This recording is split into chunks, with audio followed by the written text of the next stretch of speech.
Um, Hi, everybody. I'm Mel Fowler-Green, the director at Metro Human Relations Commission.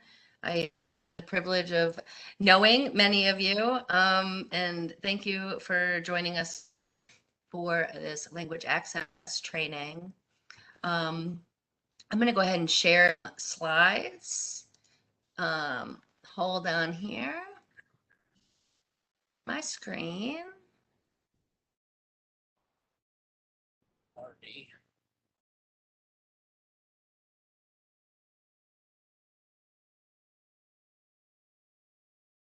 All right, can somebody let me your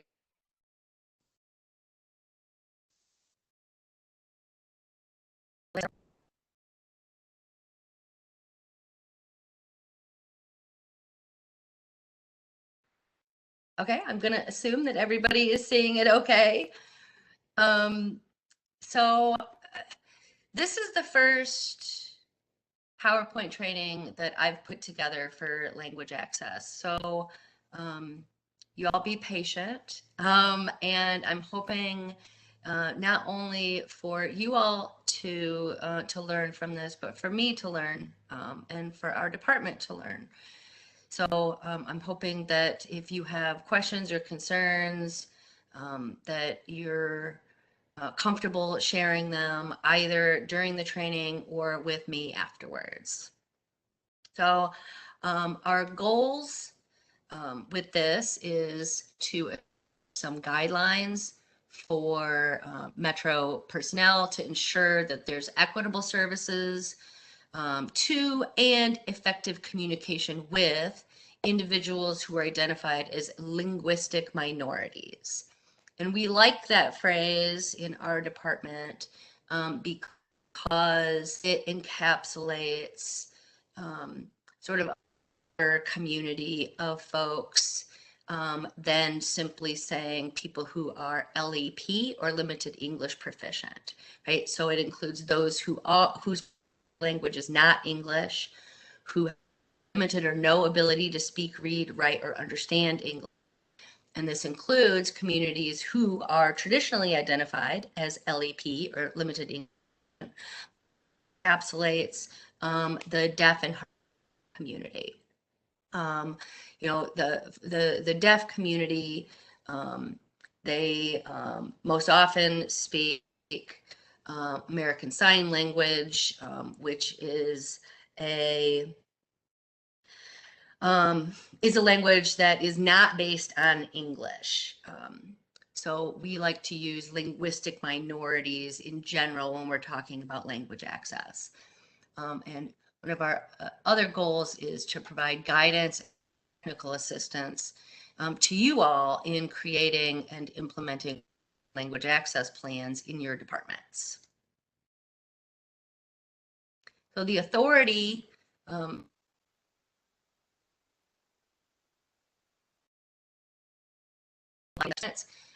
comes from Section 601 of Title VI of the Civil Rights Act in 1964. There's an executive order speaking to requirements around language access for LEP individuals and the Americans with Disabilities Act of 1990. The Title VI compliance is led by our department, Human Relations Commission. I'm the Title VI officer for Metro Nashville. Compliance is led by General Services, and we have our ADA officer, our lead ADA officer here on the call with us, Jerry Hall. I think I saw your name. I'm probably going to put you on the spot at some point, Jerry, so get ready. So what is required? Under constituents who are LEP or limited English proficient must have what's called meaningful access to Metro's benefits and services. We'll talk a little bit more about what meaningful access means. And under Title II, all state and local governments are required to take steps to ensure that their communications with people with disabilities are as effective as communications with others. That's often referred to as, effective communication. And we'll talk a little bit more about what that means. And language access, generally speaking, can be provided in a variety of ways. Departments can use multilingual staff. They can use in-person interpreters, telephone interpreters, sign language interpretation, and written translation. And Metro has, Metro-wide contracts with vendors that can provide all of these services and even support for the multilingual staff within your departments. And we'll get into that a little bit. So just some definitions and terms so we all feel comfortable in what we're talking about here, right? And I already defined limited English proficient individuals. And then deaf, we use the capital D when we talk about the deaf community. It refers to individuals and communities that identify with deaf culture and the American Sign Language. The lower D, when used, refers to condition of loss. So I think it's fair to say that, those in the deaf community view themselves as a linguistic minority rather than, being disabled or being defined by their disability. So we often respect that by referring to the deaf community with a capital. So effective communication under the ADA or spoken information must be as clear and understandable to people with disabilities as it is for people who do not have disabilities. And if we can impart that written or spoken as we are effecting effective communication. Under Title VI, meaningful access means, language assistance that results in accurate, timely, and effective communication with LAP individuals. Meaningful access denotes access that's not significantly restricted, delayed, or inferior as compared to programs or activities to English proficient individuals. And some of you are saying, why are these different? And the best I can tell you is, in my mind, I view it as the ADA requirements are a little more, I can't say strict, a little more rated than the requirements under Title VI. And I want to be really clear that today I'm going to concentrate on the requirements under Title VI because that's really the role. And Jerry will be happy to hear that I'm going to ask him to do a second training with you all. And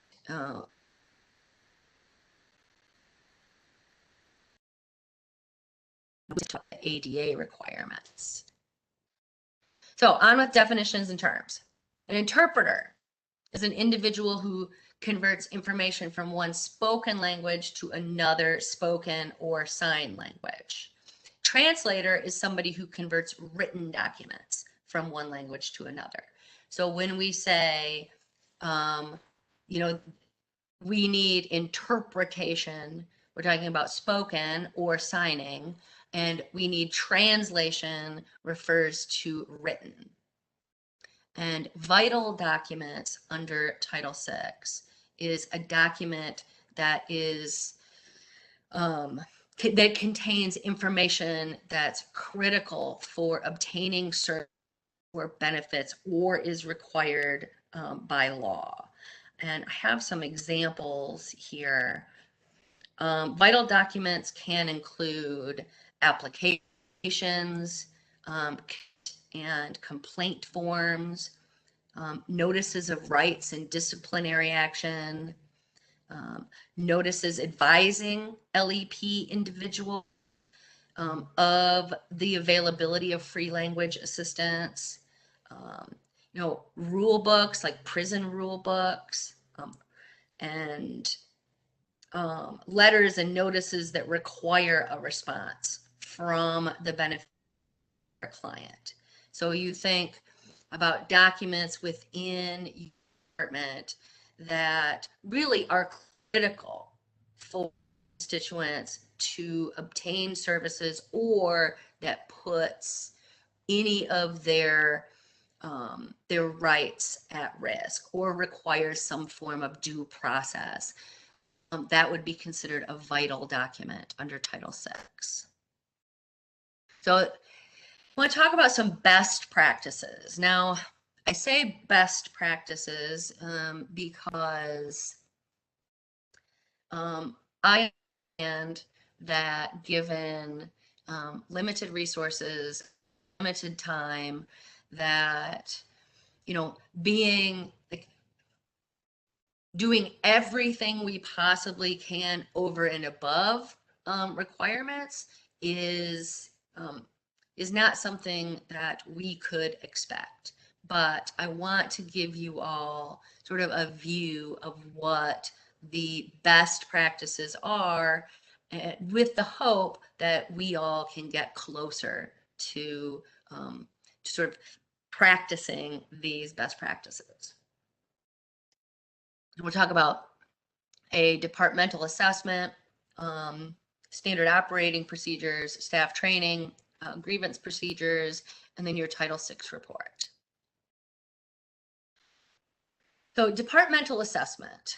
So all departments should conduct a regular review of current language access policies, language needs, and the populations that are served. Looking at, you know, changes in demographics, the types of services and other needs that may require evaluation or reevaluation of your policies and procedures. Now, how often should you all do these kinds of assessments?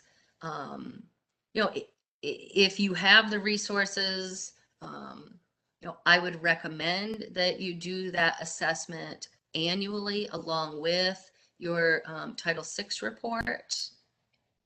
But at the very least, you know, once every 3 years, do a re-evaluation of, you know, what access policies are, and are they meeting the needs of the folks that you're serving. And the and you know, this will be then used, right? That assessment can be used for the creation of your language access plan if you do not currently have one, and used to update your language access plan if your assessment suggests that you might need a shift in some policies or procedures. And there's a kit that our office is going to publish in the next 2 weeks that will have a self-assessment instrument in it. So, you know, it's just a bunch of questions you can go through to do the self-assessment. So standard operating procedures. Departments should have some written standard operating procedures that include instructions for staff on how to access language assistance services, like when they're responding to constituents either in person, on the phone, or in writing, and for how staff can collect any data related to language assistance services. And you know, that's kind of important for the assessment, right? Like if shift in the need of the consequence that may be shown in data that's collected by staff.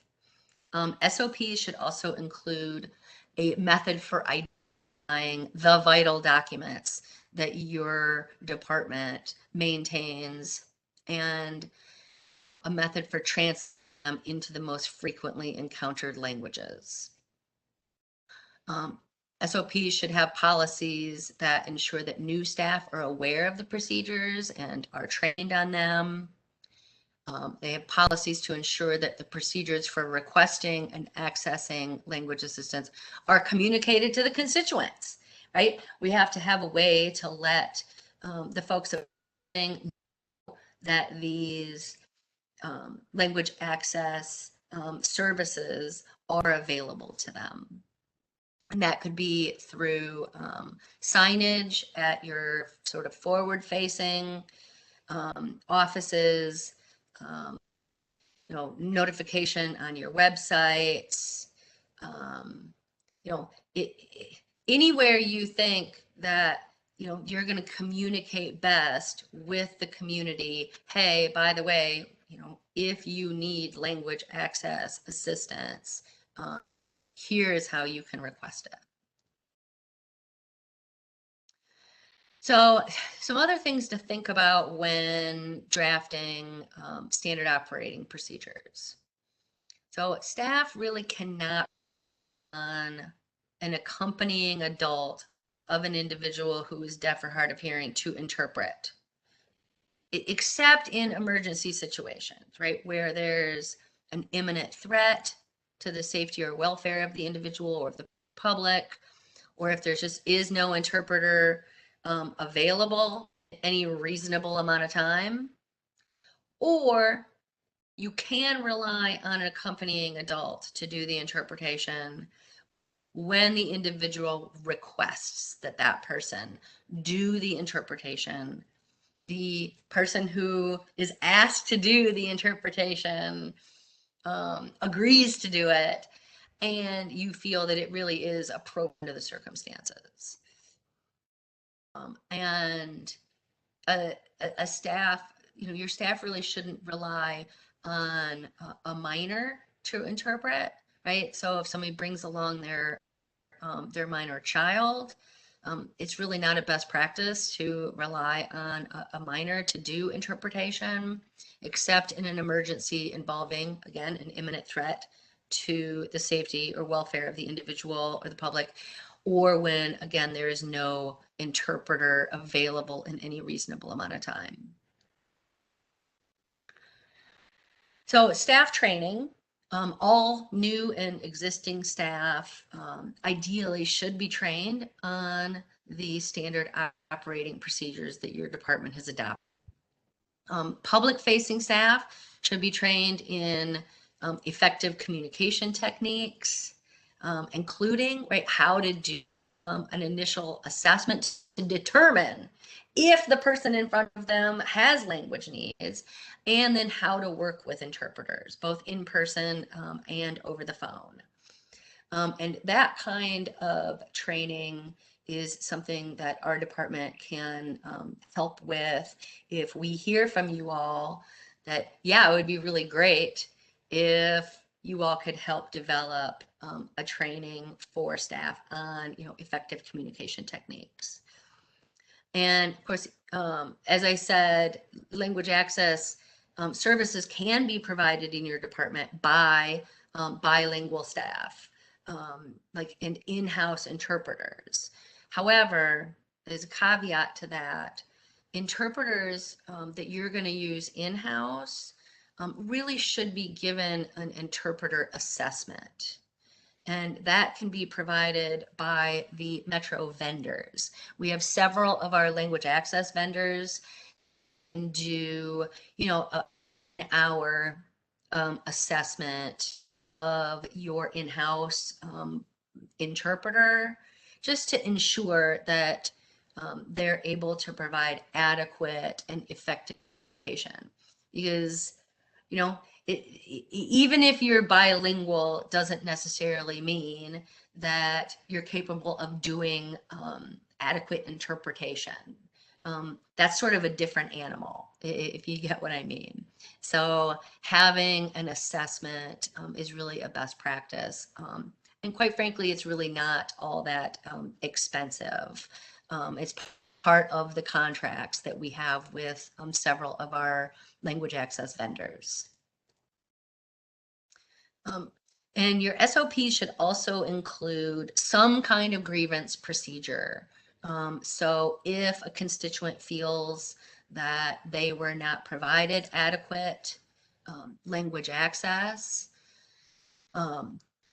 your grievance procedure should provide the ability to make a complaint in person, over the phone, or in writing, either to the department directly or to the Metro Human Relations Commission or the ADA coordinator.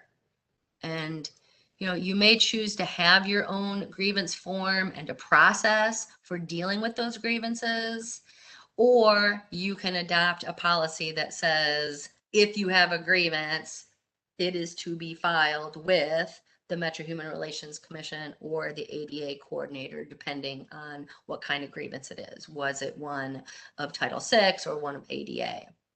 And that's totally fine if you just want to adopt that policy.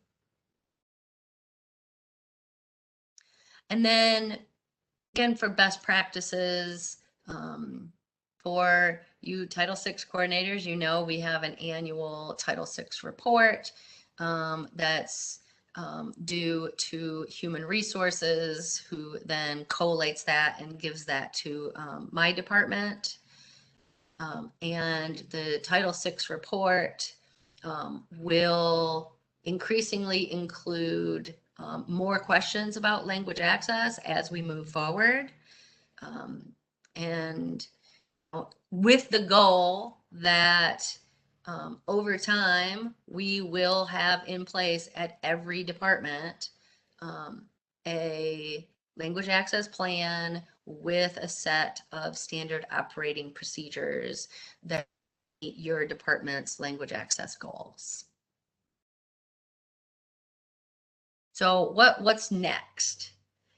Our department's gonna, like I said, issue a guide and a toolkit that takes this in the brief information I provided today and really expand on it, right? It gives a lot more detail. And there are two things today that I'm interested in. Number one, questions and concerns or guidance that you think you and your department need. Because what I would like to do is take those questions, concerns, and needed guidance and really make sure that our toolkit and resource guide addresses those questions and concerns on the front end, right? So I'm hoping if you have any questions or concerns, they sort of become frequently asked questions within the resource guide and the toolkit. Because if you have the question, I guarantee somebody else has the question. So I'd love to be able to put the answer to those in the guide. And the second thing I would like from you all is, particularly if you're in a department that already has a language access plan and some standard operating procedures, if you would be so kind as to volunteer to vet the draft of the resource guide and the toolkit, it would be greatly appreciated. I would love for you to just look at the draft, read over it, give me and my department some feedback. So we're making sure that guide and toolkit is effective as possible.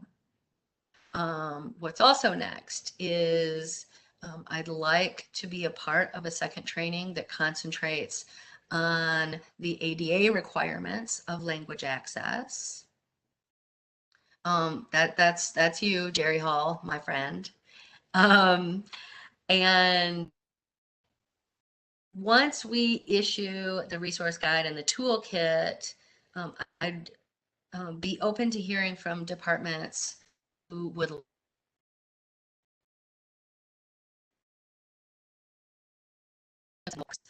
that's something that I think our department would be very happy to provide, is that sort of technical assistance, right? We can tell you generally what the law requires and what best practices are, but at the end of the day, you all know how your department works. You know how your department serves constituents and what would work, what doesn't. And so developing those workable standard operating procedures is not something that that we can do for you, but it's something that we can do with you. And if you want to provide some feedback or solicit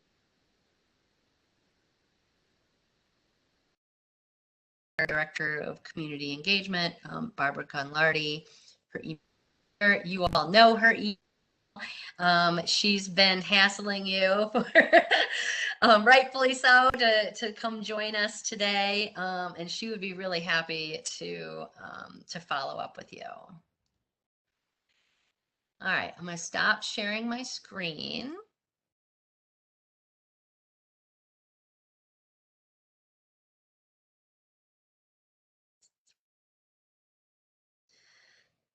So I guess what I'd like to know is if there are any concerns or questions right now, and I see that there are. So the question is, how can our department gain assistance in translating our vital documents? Very good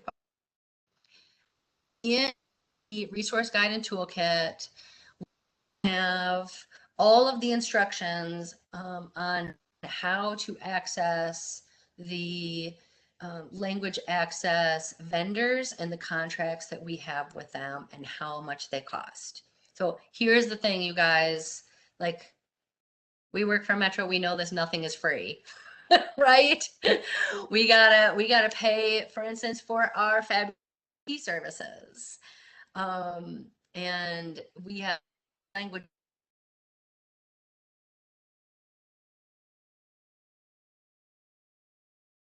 that,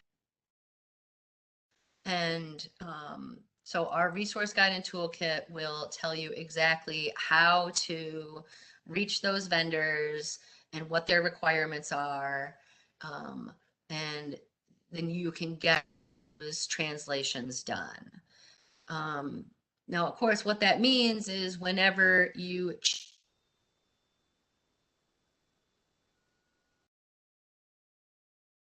to think about, oh yeah, now we have to think about the translations that we did. So, you know, I just say that to say, you know, it's not a one and done, right? Because if you do have to substantively, the real substantive changes to a vital document, really the best practice then is to do new translations. All right, let's see. I got a hand up from Rita. Let me see if I can unmute you.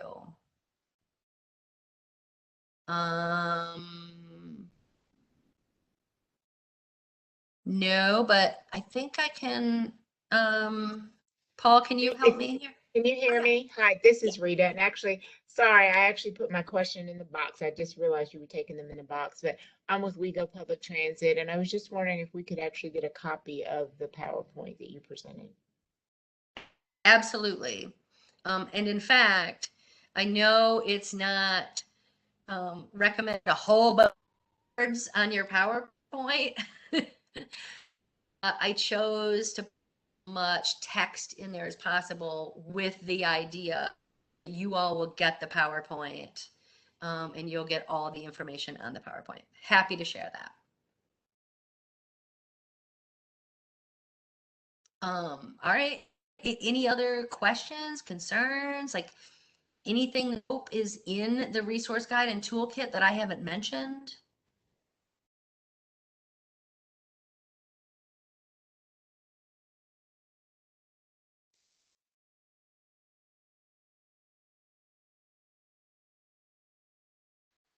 All right, I don't think I'm seeing any others. So this isn't your only chance. And if you're shy, we would love to get an email from you with the questions, concerns, or if there's something you didn't hear that you really hope is in the resource guide. Love to get it in an email today, tomorrow, early next week. just want to make sure that what we're providing you is useful, beneficial for you, and gives you all of the the resources and support that you need. I'd also like to know if we have anybody who would be so kind as to take perhaps 1 hour out of their life, I know very busy life, but 1 hour to the draft of our toolkit and resource guide to give us some feedback. I'd really appreciate that. If I get any right now, we're going to ask on email, and really hope that one of you, ideally 2 of you, will be so kind as to do that for us.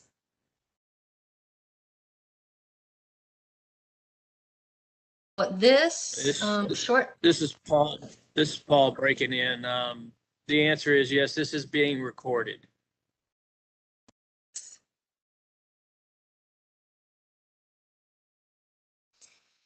Yes. So we will. We'll have a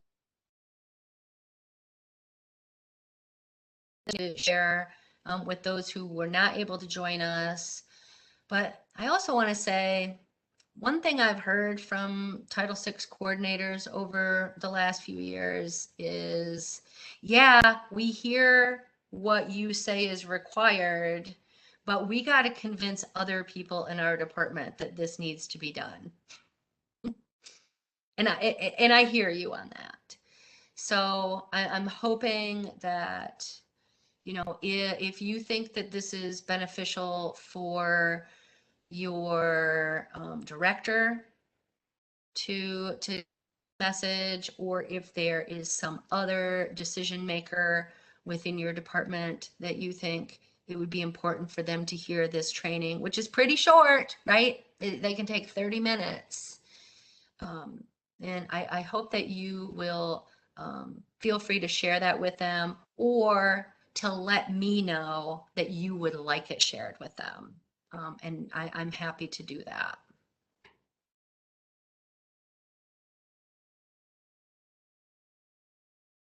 All right, if there are no other questions and no volunteers, shame on you all. No, just kidding. Then I think we can go ahead and wrap this up. I'm just going to wait just 20 seconds to give anybody else any questions they might have.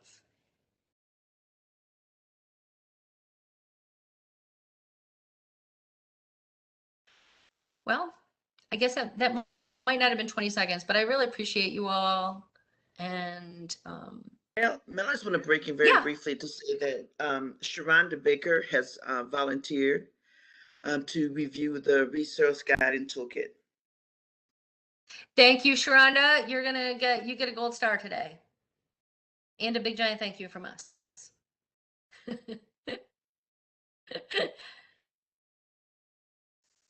All right, well, I appreciate all the work you guys do. I know that, this particular topic and Title VI in general is not your full-time job. And that, many of you are asked to do this or voluntold to do it. Others of you are here because this is the kind of thing that you care about in your department. And no matter where you're coming from, we're here to help you, and we deeply appreciate your commitment to the work and to equitably and effectively serving Nashvillians. And we just appreciate you. All right, well, thank you all, and we will get the completed resource guide and toolkit out to you within the next 2 weeks, and we'll let you know when there is a follow-up that concentrates more on the language access requirements under the ADA. All right, thank you all. Thank you, Paul. You're welcome.